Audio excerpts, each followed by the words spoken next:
The most expensive restaurant in New York City, Aperture, has 20-foot-tall windows, 70 tables, and 3 emergency exits.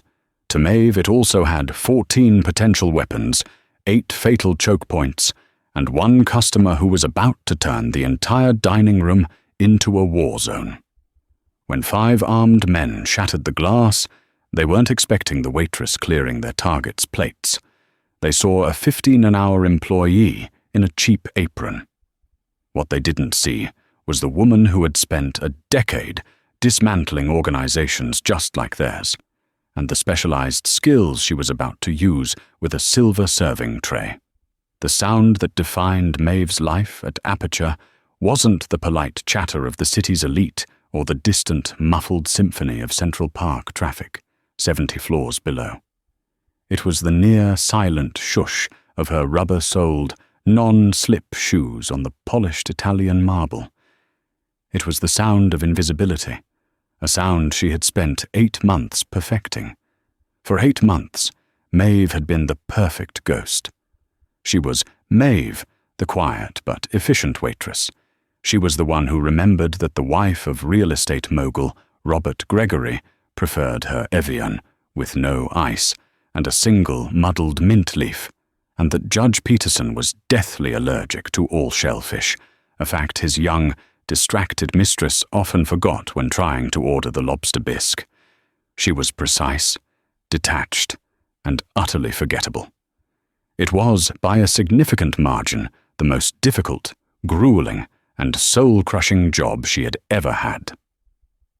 Tonight, a wet Tuesday in November, the restaurant was humming with the low, confident thrum of old money and new tech. Aperture was a glass box in the sky, a monument to the egos of those who could afford the $800 per person tasting menu. Its existence was an act of architectural arrogance. Maeve moved through it with an economy of motion that her floor manager, Mr. Henderson, praised as professional. Maeve called it low profile. Her mind, as always, worked on 2 separate tracks.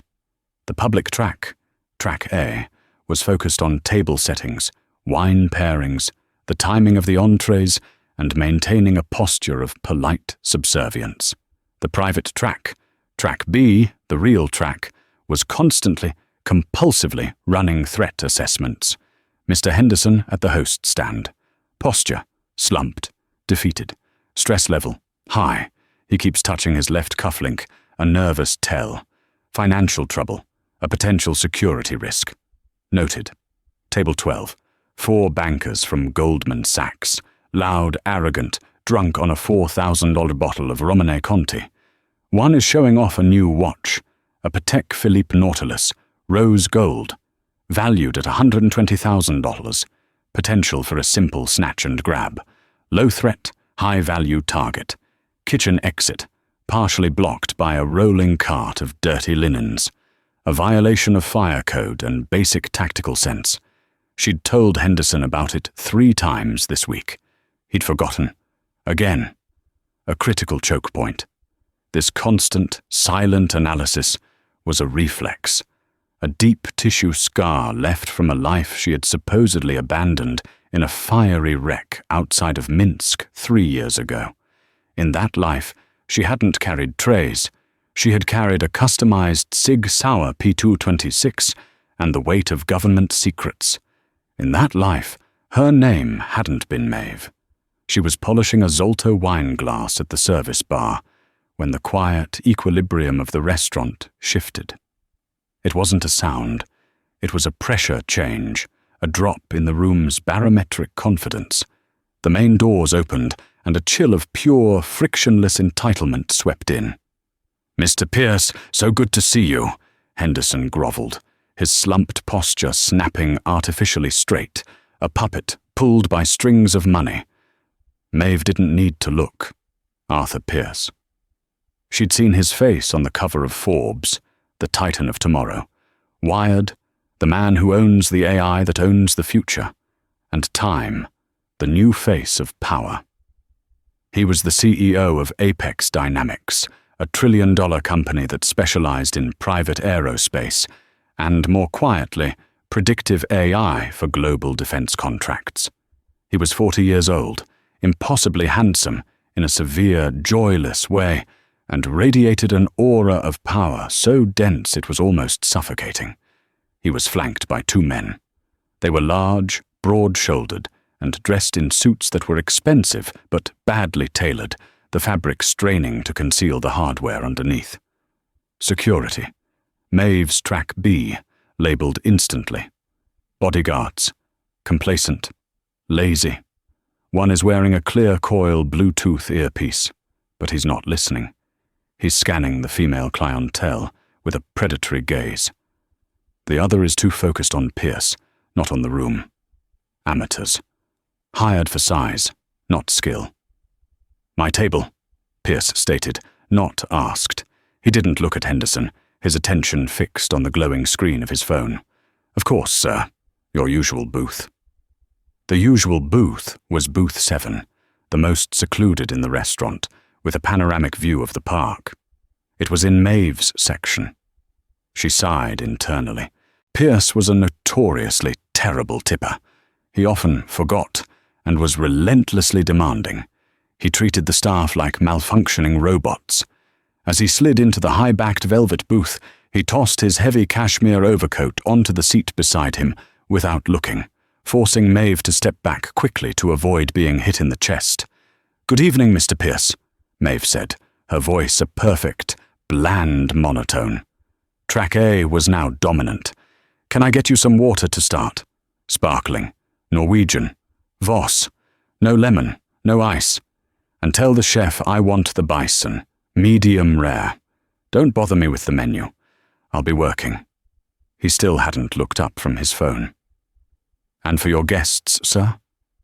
The two bodyguards settled into the adjacent booth, a strategic but poorly executed attempt to cover their client. "They'll have whatever," Pierce dismissed with a wave. Maeve's eyes flicked to the bodyguards. The one she'd labeled lazy gave her a greasy smirk. "Just bring us 2 steaks, big ones, well done, and a bottle of your most expensive scotch. Put it on his tab." Maeve nodded, her expression unreadable. "Well done, steak. He's a tourist, not a professional. He just destroyed a $300 cut of meat."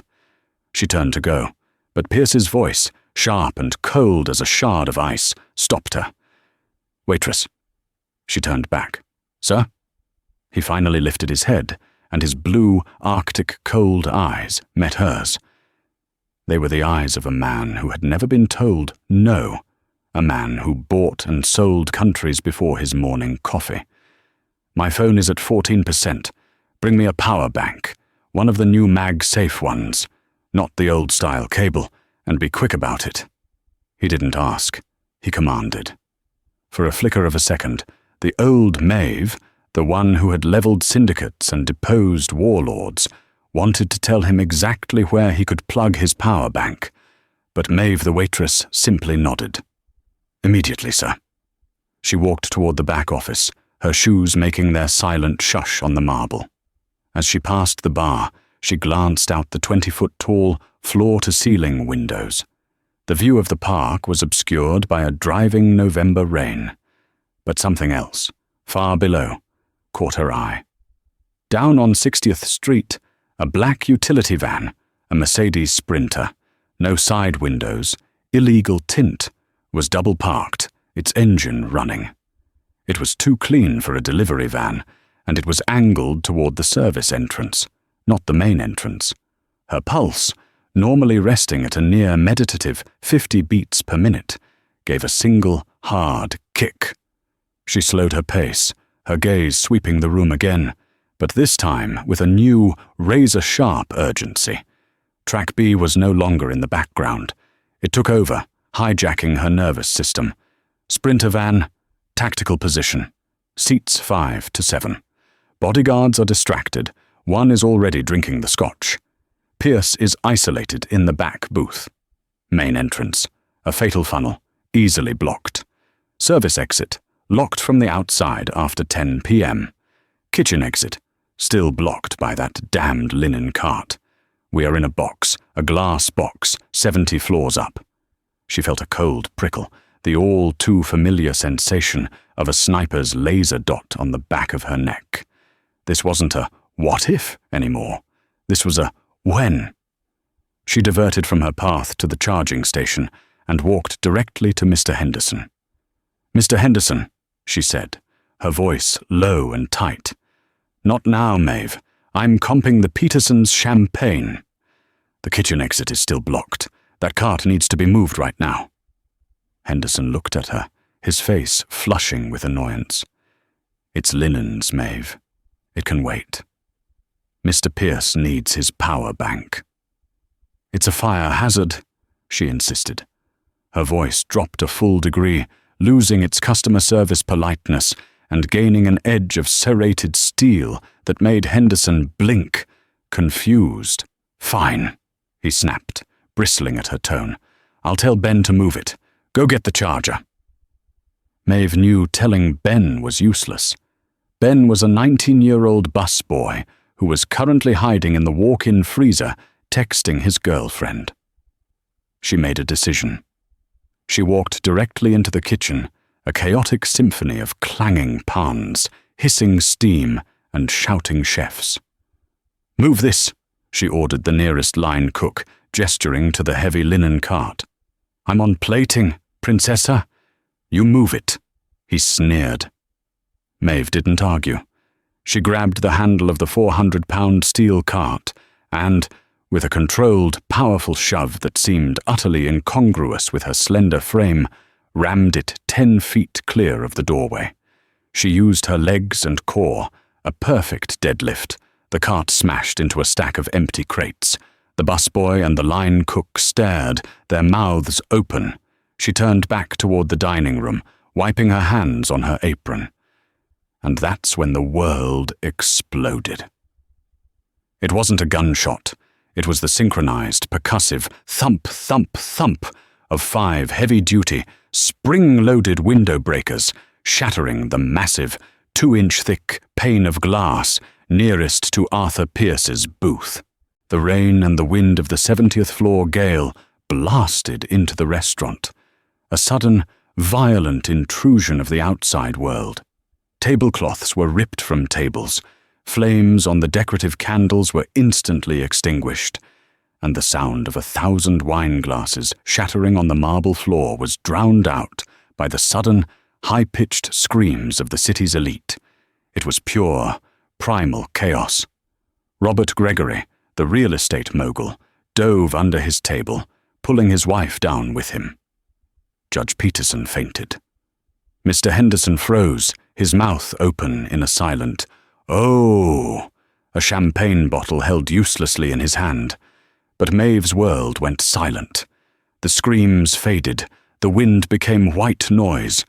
Track B had taken complete control. Her mind wasn't panicking, it was processing, the world slowing down into a series of tactical frames.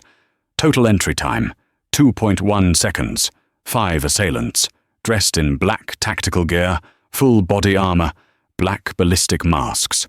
No insignia. Professional. This is not a robbery. This is an extraction.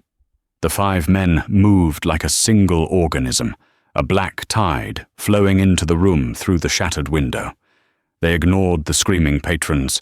They ignored the Patek Philippe watch. They ignored the cash registers. They moved in a perfect rolling T formation, a high-level infantry tactic. Numbers 1 and 2, point, move directly to secure the target. Numbers 3 and 4, flank, secure the perimeter and neutralize immediate threats. Number 5, rear, provides overwatch and blocks the entry point. It was textbook. It was clean.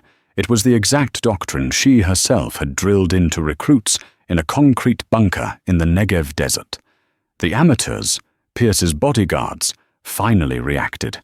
The lazy one fumbled inside his oversized jacket, his eyes wide with a mixture of scotch and sheer terror. He was trying to pull his weapon, a bulky .45, but his hand snagged on the lining of his cheap suit. He never cleared the holster. Assailant 3, the left flank, moved without looking. His weapon was up, a short-barreled rifle, an HK-433, suppressed, a soft, wet, fut. 3 rounds, center mass.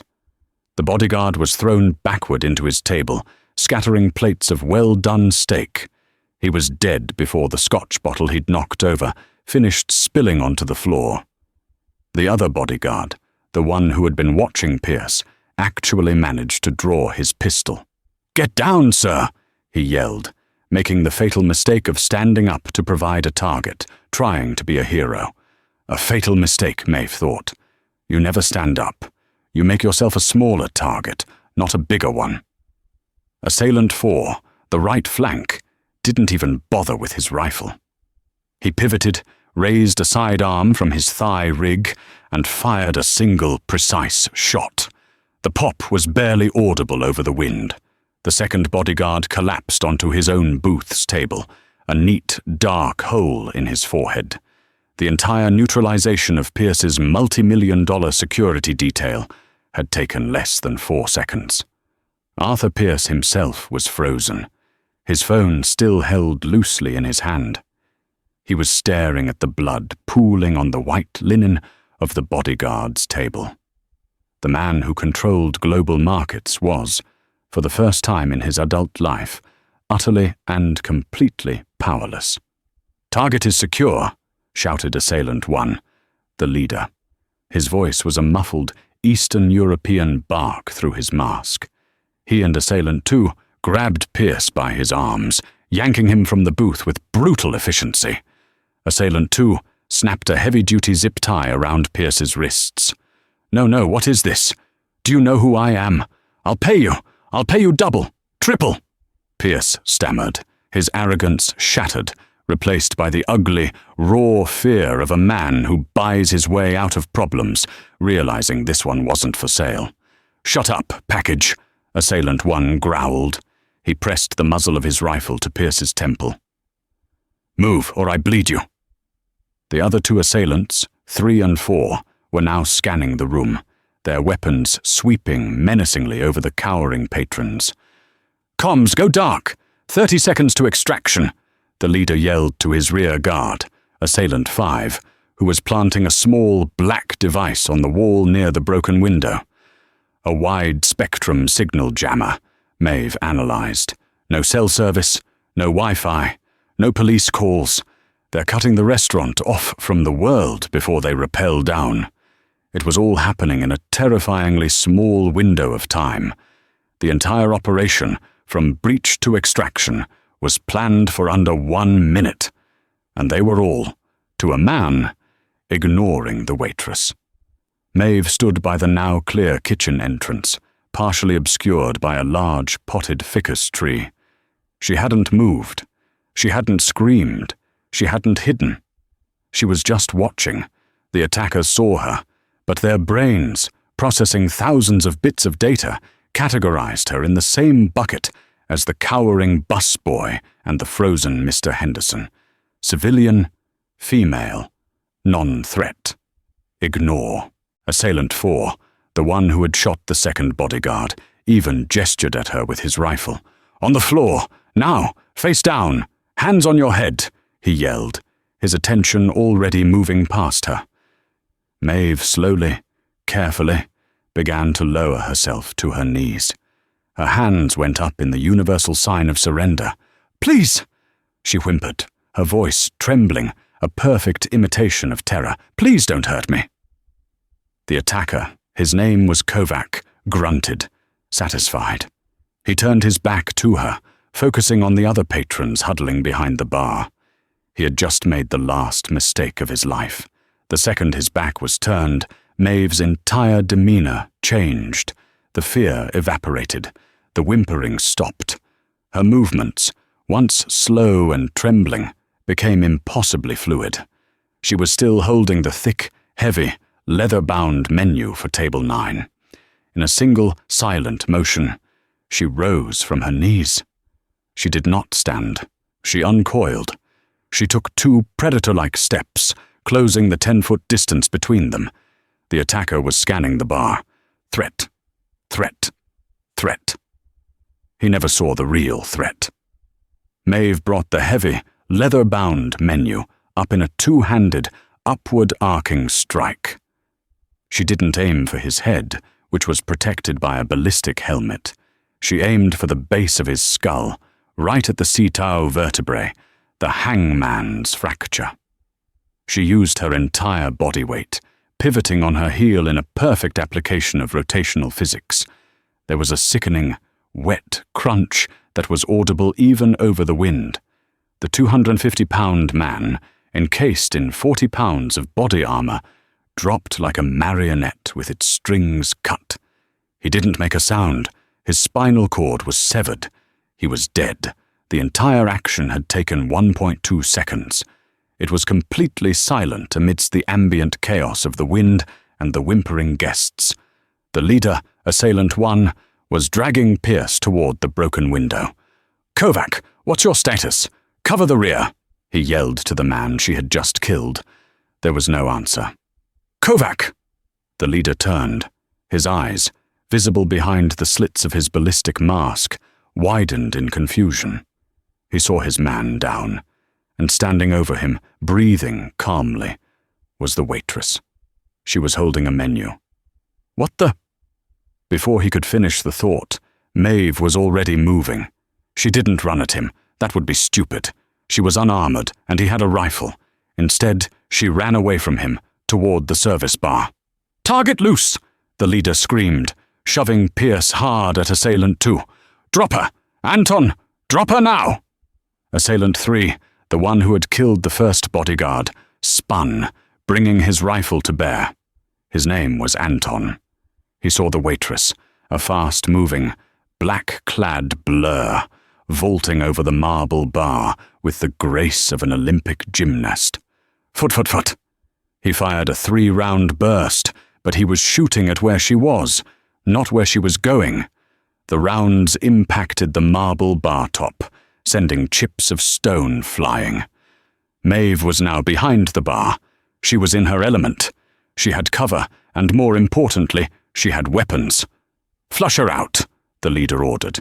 "We're blowing the window in 10. Anton, Assailant 3, advanced on the bar, his rifle ready.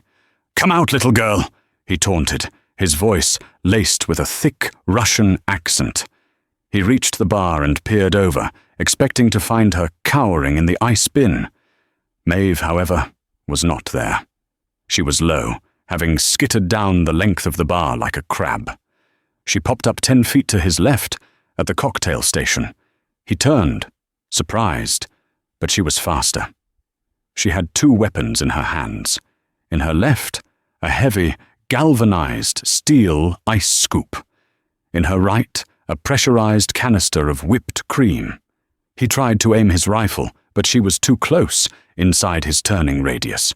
She discharged the whipped cream canister directly into his face mask. The high-pressure fume of nitrous oxide and processed cream hit his visor. He recoiled, momentarily blinded, clawing at his mask, sputtering. It was all the time she needed. She stepped inside his firing arc and swung the steel ice scoop like a hatchet. The pointed, heavy edge struck his wrist, right on the ulnar nerve. His hand spasmed open, and he dropped his rifle. He roared in pain and surprise, lashing out with his free hand. But Maeve was already gone.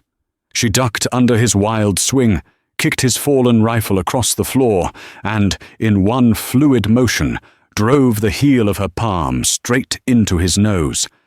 It wasn't a punch, it was a tactical strike. She felt the cartilage and bone give way, driving upward. He collapsed, joining his comrade on the floor. 2 down, 3 to go. Across the room, the remaining 3 attackers, the leader, the one holding Pierce, and the rear guard at the window, were staring in mute, absolute horror. The algorithm of their multi-million-dollar mission had just encountered a variable it could not compute. "It's her!"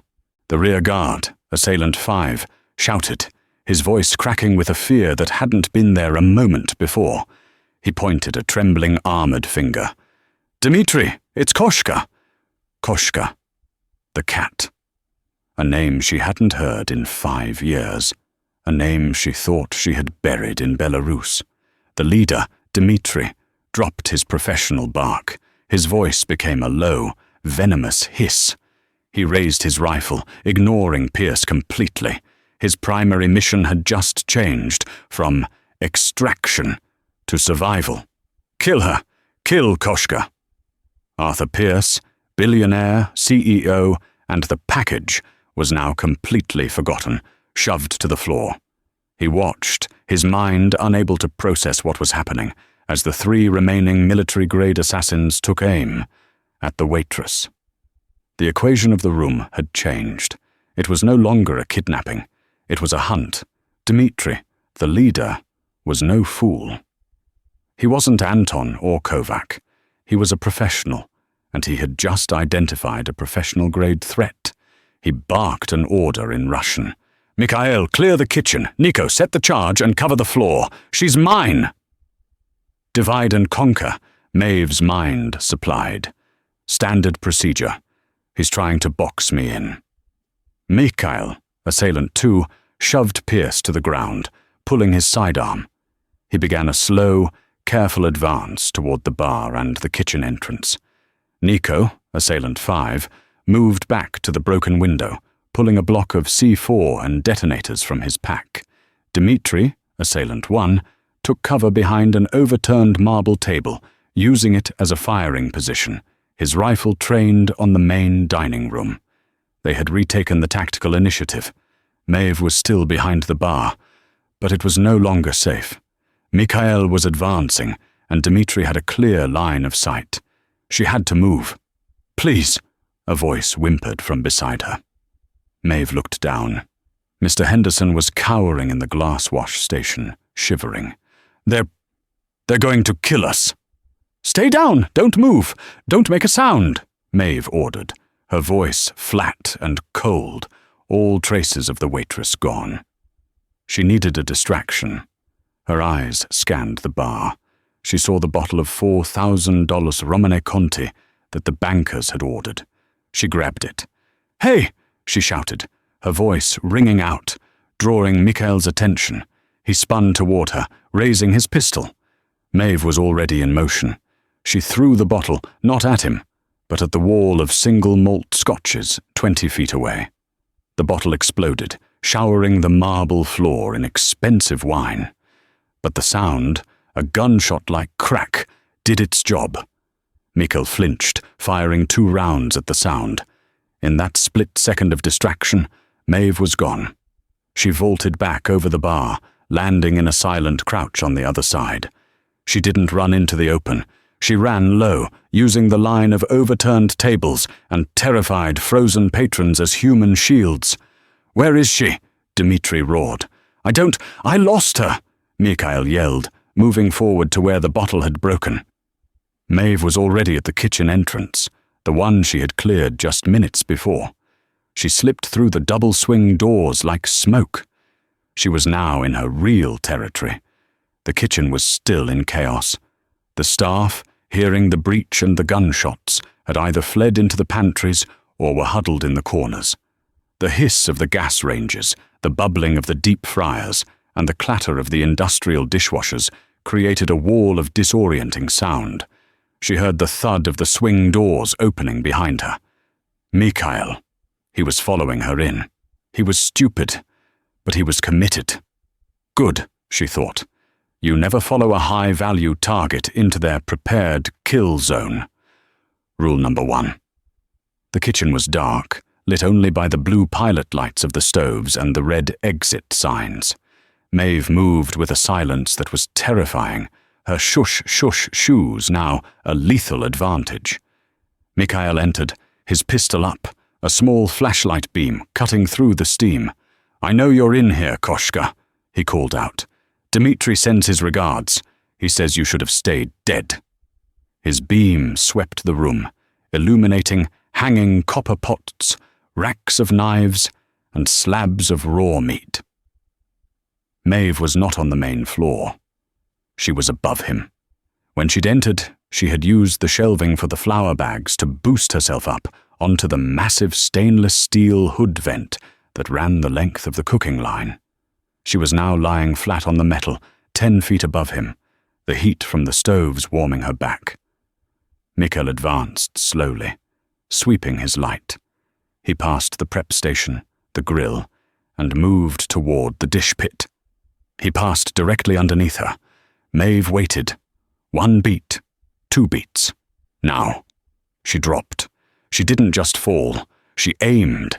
She landed with both feet on his shoulders, her 130 pounds multiplied by gravity, driving him face first onto the hard tile floor. His pistol skittered away, clattering into the darkness. The impact was brutal. He grunted, the wind knocked out of him. But he was a professional, armored and tough. He rolled instantly, trying to grab her legs. He was fast, but she was faster. Maeve was already on her feet. She grabbed the first thing her hand found on the prep station, a heavy-toothed meat tenderizer. Mikhail roared, pulling a 10-inch combat knife from his chest rig. He lunged, a disarm and slash maneuver. Maeve didn't retreat.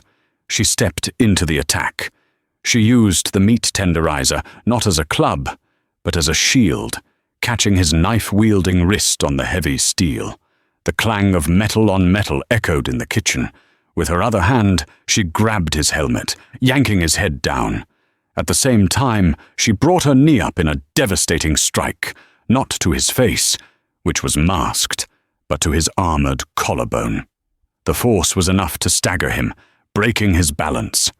He stumbled back, right against the deep fryer station. His back hit the steel vats. He momentarily froze, realizing his mistake. Maeve didn't hesitate.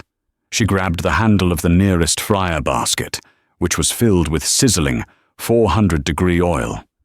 With a guttural yell, she pulled it from the vat and flung the contents directly at his face. The high-pitched, inhuman scream was cut short as the boiling oil found the gaps in his mask and helmet, melting the ballistic fibers and his skin beneath. He convulsed, clawing at his face, his knife clattering to the floor. Maeve stepped forward and, with a single, sharp, downward strike, brought the meat tenderizer down on the side of his neck. He crumpled, his seizures stopping instantly. 3 down, 2 to go. She stood for a second, her chest heaving, the acrid smell of burnt oil and flesh filling her nostrils. The monster was awake. Koshka was back. She stooped and retrieved Mikhail's sidearm, a Glock 19, heavily customized. She checked the magazine. Full. She racked the slide, chambering around. The tactical equation had just shifted again. She walked to the kitchen door, now armed. She paused, listening. She heard Dmitri shouting, "Nico! Status! Charge is set. 30-second timer. We're leaving." A bomb? Maeve's blood ran cold. They're not repelling. They're going to blow the whole floor. "Forget the timer," Dmitri roared. "Mikhail is gone. She's armed. This is a clean slate. Op, light it up. We go now." "But Dmitri, the package," Nico protested. "Forget the package. Forget everything. Blow it." Maeve's eyes widened in horror. They weren't just killing her. They were going to kill everyone. Pierce, Henderson, the bankers, Judge Peterson, all 70 people in the restaurant. She kicked the kitchen door open and stepped back into the dining room, raising her new pistol. "Going somewhere," she called out. The dining room had descended into a new kind of terror. The wind and rain still howled through the broken window, a gaping wound in the side of the skyscraper. The remaining patrons were no longer just whimpering. They were sobbing, praying. Dmitri and Nico were at the broken window. Nico, the tech specialist, was holding a small black detonator in his left hand. His other hand held a pistol, trained on the room. Dmitri had his rifle up, aimed directly at the kitchen door. "So," Dmitri's voice echoed, amplified by the wind, "the little cat has claws." Arthur Pierce was on the floor near them, his hands zip-tied. He had finally stopped babbling. He was just staring at Maeve, his billion-dollar brain unable to compute the scene. The waitress, his waitress, was holding a pistol, her apron splattered with something. "You're not taking him," Maeve said, her voice steady. She took a half step out from the doorframe, using it for cover. Dimitri actually laughed. It was a cold, harsh sound. "Take him? You think we're here for him?" He gestured dismissively at the billionaire on the floor. "This baggage? He's nothing. He's a lure, a piece of cheese in a trap." Maeve felt that familiar cold prickle on her neck again, but this time it was colder. A trap? For who? "For you, Koshka," Dimitri sneered. "Or should I say, Maeve, Agent 714, designation Koshka. Asset of the SVR's Special Projects Division. Went rogue 3 years ago. We've been looking for you ever since." Pierce's head snapped around, his eyes wide. "Agent! Shut up!" Nico barked, kicking him in the ribs. Maeve's mind was racing, recalculating everything. "You knew I was here.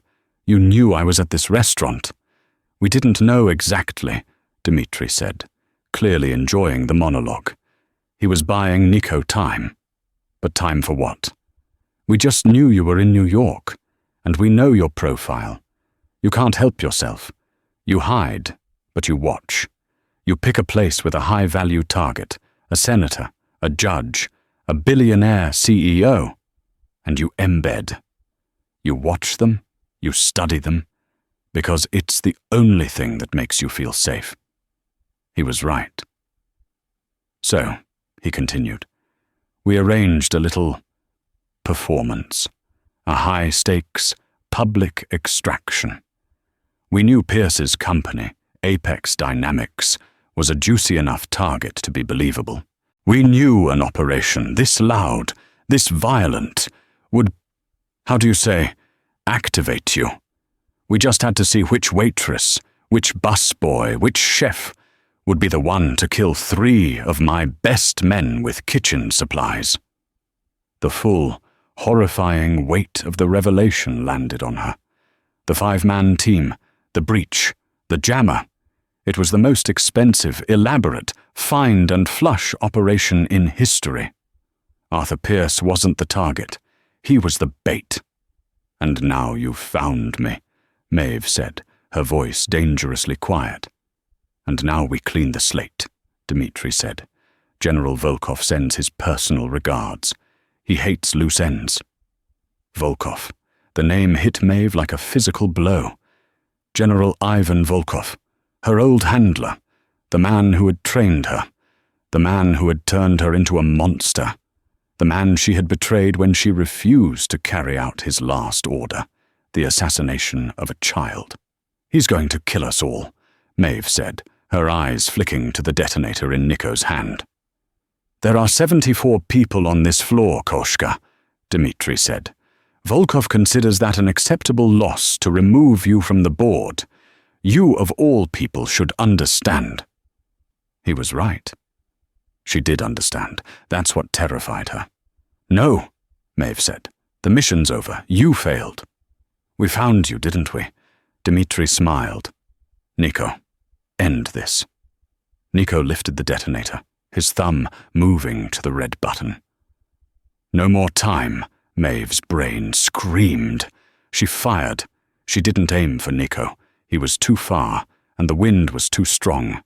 She aimed for the man closest to her, the one who was cowering behind the bar, the one who was no longer a civilian, but a piece of the puzzle. She shot Mr. Henderson.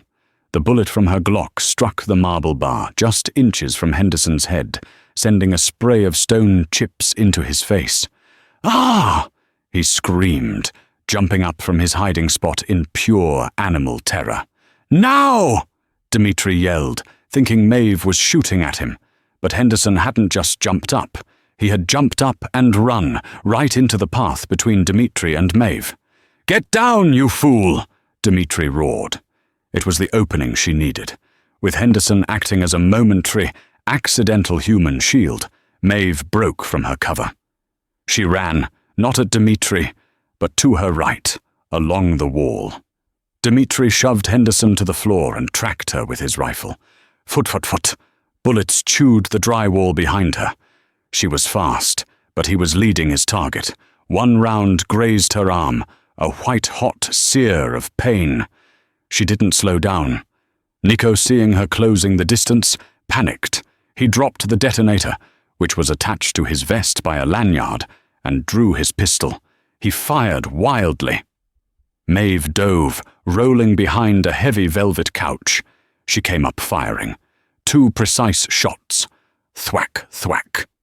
Nico's chest blossomed with 2 small, dark circles.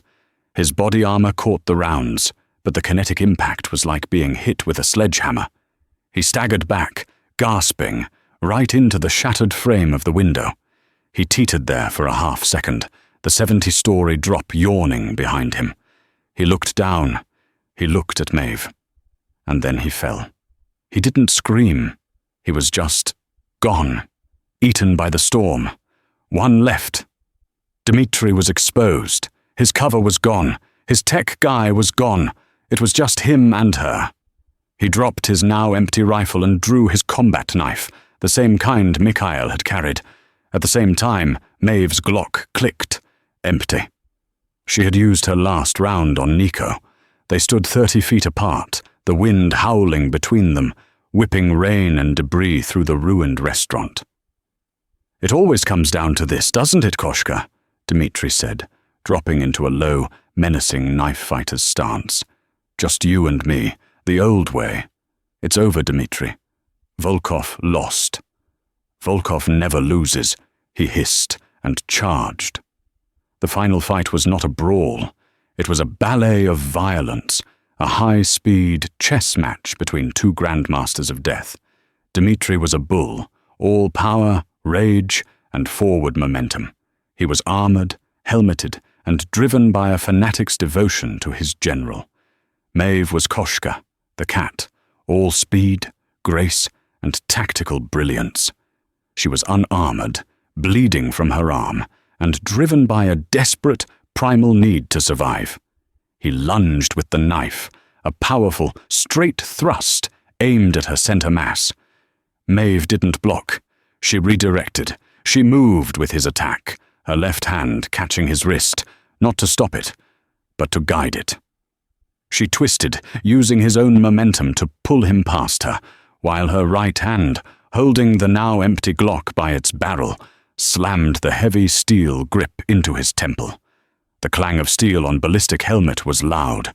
He roared, his 280-pound armored frame barely slowed. He spun, his elbow swinging back in a vicious arc that would have crushed her skull. Maeve was already gone. She had ducked under his swing, moving behind him. She kicked the back of his knee, trying to buckle the joint. It was like kicking a steel girder. His armor held. He spun again, the knife flashing. This time it caught her. The blade sliced across her apron, cutting a deep gash in her thigh. Maeve hissed in pain, stumbling back. She felt the warm blood instantly soak her black slacks. "You're slow, Koshka," Dimitri taunted, advancing. "The civilian life has made you soft." He lunged again. Maeve threw the empty Glock at his face. It was a desperate, useless gesture, but it made him flinch. In that half-second, Maeve grabbed a chair, a heavy, $3,000 oak dining chair, and swung it with all her strength at his knees. The chair shattered, but the impact finally did what her kick couldn't. It broke his stance. He stumbled. Maeve was on him. She didn't try to punch his armor. She went for the gaps. She jammed 2 fingers into the gap at his throat, just under the helmet line, digging for the carotid artery. He gagged, swatting her hand away. She drove her palm into his side, just under the armor plating, striking his floating rib. He grunted, the wind knocked out of him. He was strong, but she was faster. She was attacking him from 3 angles at once, a flurry of strikes to his joints, his throat, his eyes. He roared in frustration and grabbed her, pulling her into a brutal bear hug. His arms, corded with muscle, clamped down. He was trying to crush her ribs. Maeve felt her breath leaving her, Black spots danced in her vision. She was trapped. She couldn't breathe. She couldn't move. She looked past his helmet and saw Arthur Pierce still on the floor, watching with wide, terrified eyes. "Pierce!" she gurgled, the word barely escaping her lips. He just stared. "The detonator!" she gasped, her lungs on fire. "Get it!" The detonator. It was still hanging from Nico's vest, which was gone, fallen into the night. No, not that one. The other one. Nico had dropped his detonator. But the charge, the C4, was still on the wall. And the other detonator, Dimitri had one too, on his own vest. A backup. Dimitri saw her eyes flick to his chest. He smiled behind his mask. "Yes, little cat. Plan B. If I die, the timer starts. 30 seconds. We all go together." He was squeezing. Her ribs were at the breaking point. No, can't win. Not like this. She stopped fighting. She went completely, utterly limp. It was a classic counter. Her sudden dead weight surprised him, shifting his center of gravity. He stumbled, trying to readjust his grip on her corpse. The moment his grip loosened, she exploded. She drove her head backward, slamming her skull into his masked face. He recoiled. She stomped her heel down, crushing the small, unarmored bones of his foot. He howled in pain, and, for the first time, his grip broke. Maeve scrambled away, gasping for air, her side on fire. Dimitri recovered, his rage absolute. He ripped the backup detonator from his vest. "That's it! We all die!" He raised it, his thumb going for the switch. "Pierce! Now!" Maeve screamed. Arthur Pierce, the man who had never done a difficult thing in his life, the man who commanded armies of lawyers and bankers, finally moved. He didn't do much. He didn't attack. He just scrambled. He crawled, crab-like, right into Dimitri's path, grabbing onto his armored leg. "No, please, please, I'll pay you. I have—" "Get off me, you maggot!" Dimitri bellowed, kicking at him. It was all Maeve needed. Dimitri was distracted, his balance compromised by the terrified billionaire clinging to his ankle. Maeve ran at him. But she wasn't aiming for Dimitri. She was aiming for the wall behind him. She sprinted, launched herself off the velvet-covered wall of the booth, and used the momentum to pivot in mid-air. She brought both legs around in a devastating, flying scissor kick. She locked her legs around his neck, just as he was turning back to her. Her weight, combined with his turn, created a perfect storm of torque. She clamped down, cutting off his air and his blood. He grabbed at her legs, trying to pry them off, but she held on, her muscles burning, her vision graying from the pain in her leg. "Go to hell," she whispered. Dimitri gurgled. He clawed at his helmet, then at her, then at the air. He was top-heavy, armored and off-balance. He took one staggering step back, then another. His heel hit the edge of the broken window frame. For a moment, they were frozen in a grotesque tableau. The waitress locked like a vice around the assassin's neck, the billionaire clinging to his foot. Dimitri's eyes, wide with sudden realization, met hers through the mask. Maeve just stared, her gaze as cold as the November wind, and then she twisted, and he was gone. He fell backward into the night, a 280-pound anchor of armor and hate, disappearing into the storm. Maeve released him at the last second, pushing off the window frame and collapsing back onto the floor. She landed hard, her body screaming in protest. Silence. The only sound was the wind, the rain, and the quiet, hiccuping sobs of Arthur Pierce. The room was still. The bankers, the judge, Mr. Henderson, all frozen. Maeve pushed herself up, her leg threatening to buckle. She limped over to the wall. There, just as she'd thought, was the C4. But it wasn't just a block. It was a sophisticated device with a timer, and the timer was active, A small red LED display read, "Wrote 29, Dimitri's backup detonator wasn't just a trigger, it was a dead man's switch." His fall had started the final countdown. Euro 28, Row 27. The small red numbers were a death sentence for everyone on the 70th floor. Maeve's mind, which had been a raging inferno of combat adrenaline, snapped back into the cold, clear focus of a demolitions expert. She'd been trained by Volkov's best. She knew this device. It was a Scylla, a double fail-safe incendiary device, designed to burn hot enough to destroy all evidence, including DNA. "My God, is it?"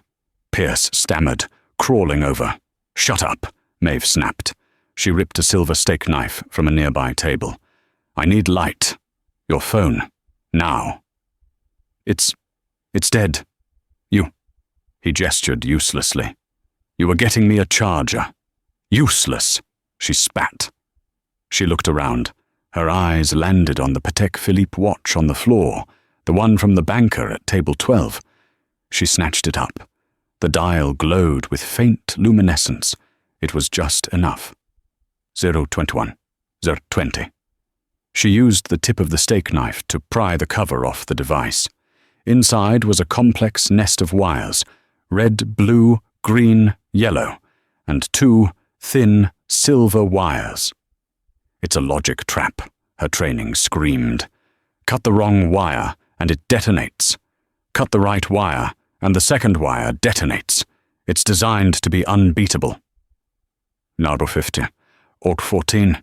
She remembered her training with Volkov in that dark, cold bunker. "Don't think like a soldier, Koshka.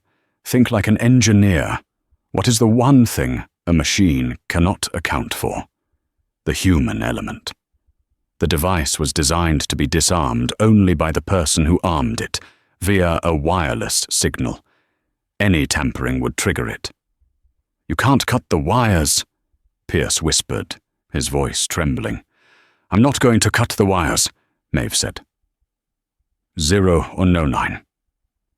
000. Wait.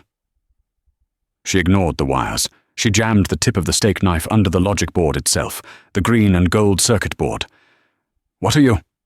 "It's triggered by a pressure plate under the board," she explained, her voice a strained whisper, her hands perfectly steady despite the blood loss.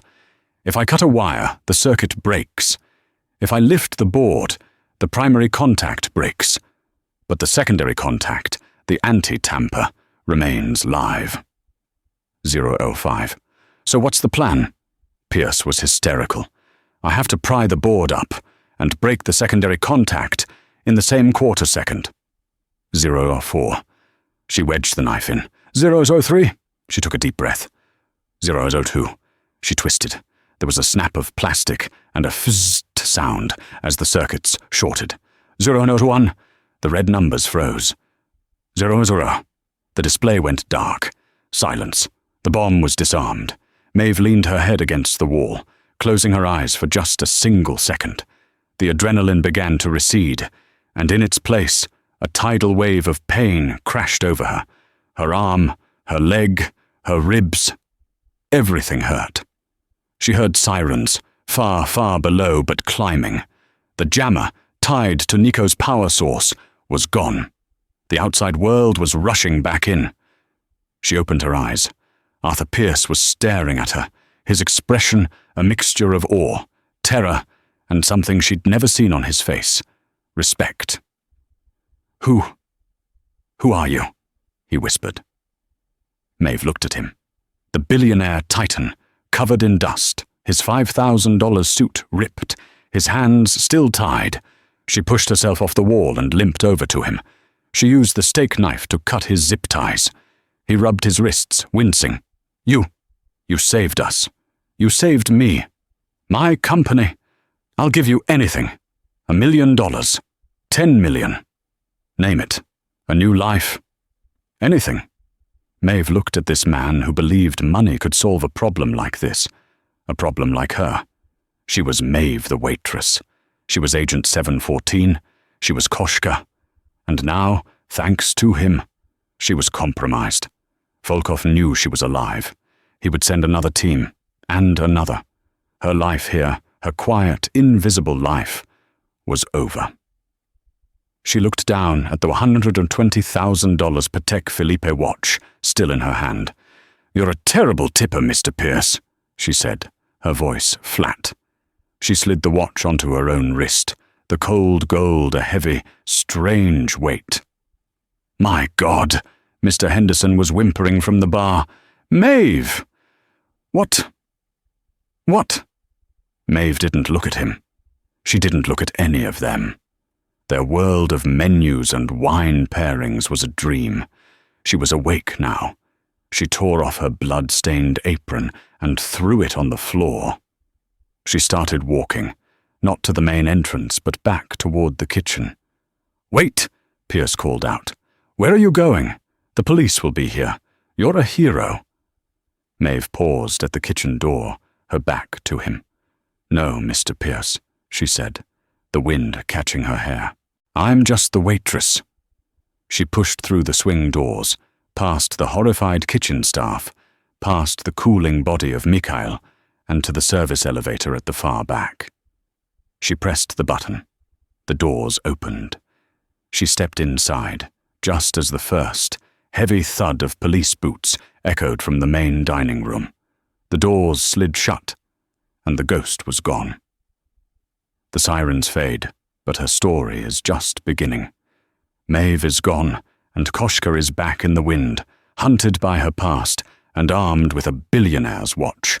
The line between predator and prey has been erased, and the battle for her survival has only just started. If you need to know what happens next, and if you love stories where the quietest person in the room is the most dangerous, then show your support. Don't be a ghost. Hit that like button. Share this story with someone who loves a good twist, and most importantly, subscribe to the channel. Your support is the only thing that will bring Koshka out of the shadows for part 2. Let us know in the comments, what would you have done?